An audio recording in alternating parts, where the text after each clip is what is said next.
The RUFF Show.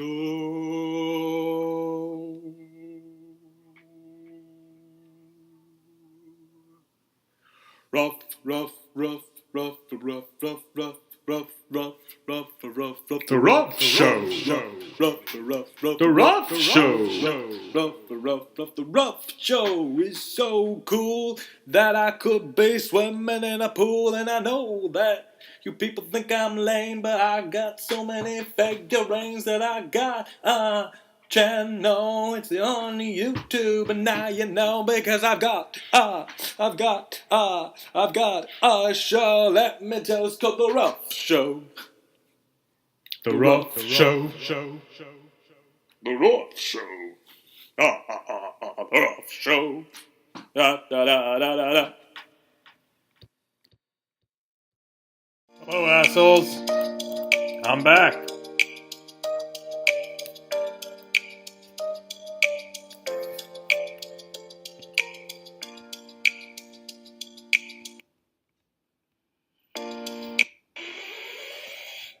Let's try that again.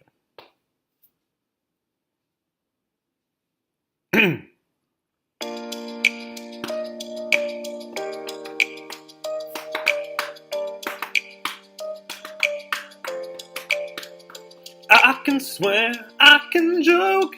I say what's on my mind. If I drink, if I smoke, I keep up with the guys, and you'll see me holding out my middle finger to the world. Fuck your ribbons and your pearls, 'cause I'm not just a pretty boy, I'm more than just a picture. I'm a son and a drifter. Sometimes it's hard for me to show. I'm more than just a rumor or a song on YouTube or the computer. There's more to me than people know. Some days I'm broke, and some days I'm rich, and some days I'm nice, and some days I can be a bitch. And some days I'm strong, and some days I quit. I don't let it show, but I've been through some shit. I can swear, I can joke. I say what's on my mind. If I drink, if I smoke, I keep up with the guys, and you'll see me holding up my middle finger to the world. Fuck your ribbons and your pearls, pearls, pearls. 'Cause I'm just a pretty boy. I'm more than just a number. I'm a hater, I'm a lover. Sometimes it's hard for me to show that I'm more than just a title or a comment going viral. There's more to me than people know. Some days I'm broke, and some days I'm rich, and some days I'm nice, and sometimes I'm a snitch. And some days I'm strong, and some days I quit. I don't let it show, but I've been through some shit, and I can swear, I can joke. I say what's on my mind. If I drink, if I smoke, you know I keep up with the guys, and you'll see me holding up my middle finger to the law. Fuck your ribbons and your pearls. Come on, 'cause I'm just a pretty boy. Oh, you can toy with my mind. I'm just a pretty boy. Yeah, check out my collection of rhymes. I'm just a pretty boy. Baby, you know who I'm just a pretty boy. So put some makeup and come and lie with me. I swear, I joke and I say what's on my mind. But if I drink, if I smoke, well, I keep up with the guys, and you'll see me holding up my middle finger to the world. Fuck your ribbons, fuck your pearls. I'm not just your little pretty girl. Oh, baby, I'm not your little pretty girl. So you can fuck me every single day and go, Earl, Earl, stop hurling over the turtle. Earl, Earl, you just hurled me into a turtle. and that is the karaoke for the night. Welcome to the show. If you are just tuning in, I just covered Pretty Girl by Maggie Lindemann, or Lindemann. It doesn't really matter. I don't know. Anyway, today's episode is going to be about creating story and how story becomes great and how story becomes bad. So, to start us off, we're going to begin with a big franchise that everyone knows, Batman. Now, I don't think I've done this in a video, and if I have, I apologize profusely.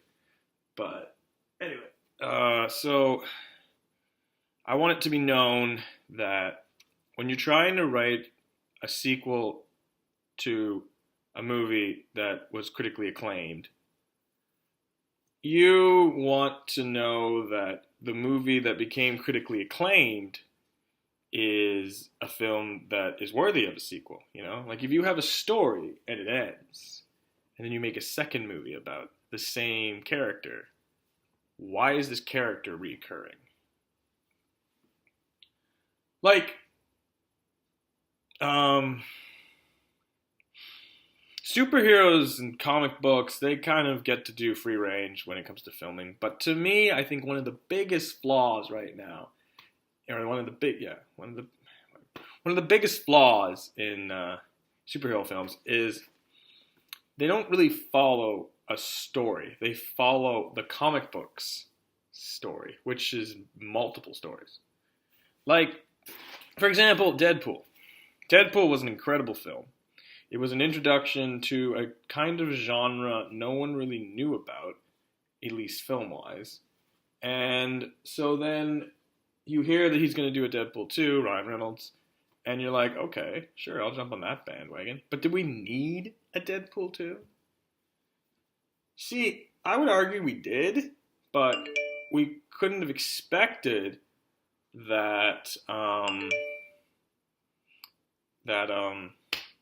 it was going to be as good as the first, or better.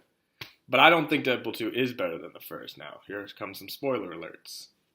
Because Deadpool was good, because it's not just about a superhero / villain who gets the girl and, you know, he's a hero, blah, blah, blah, but not really because he's violent and kills everybody because he's immortal. But it was also about the fact that this hero, specifically, in our story, got to settle down with Vanessa Carlyle. So then in the second movie, like I said, spoiler alert, the writers decided to kill off Vanessa. And I don't like that. And I get why they did it, but it's just not fair. You know, superheroes have secret identities. Sorry, you know. Yeah, true. They have secret identities. So, like Batman has a secret identity. Deadpool has a secret identity. But not really. Everyone knows that Deadpool is Wade Wilson. It's not like a shock. But for people that don't know who Wade Wilson is, they might know who Deadpool is. So it's like, yeah. Like Captain America has an alias. Iron Man has an alias, blah, Spider-Man, we go on and on and on. And like, in most of these films, we learn that the superhero never gets the girl. It's a running cliche now, and I think that's quite annoying.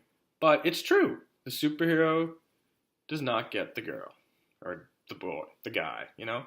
And that's just the way they've always made it. So, when Christopher Nolan comes around with his Batman franchise and breaks all of these conventions that superheroes had, it makes you think maybe there's more to life than just being a superhero, you know? Like Batman gets to settle down, Bruce Wayne gets to be with Selena Kyle, Catwoman, you know? Like that's a nice story. That shows you that we're not all about men on the run or men who protect cities or women who protect cities but don't get a life after, a love life, family, nothing. They get nothing, you know?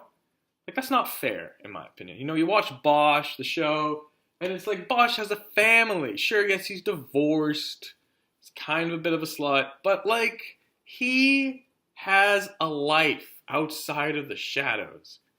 And not every superhero gets that. So the fact that they killed Vanessa makes me quite annoyed.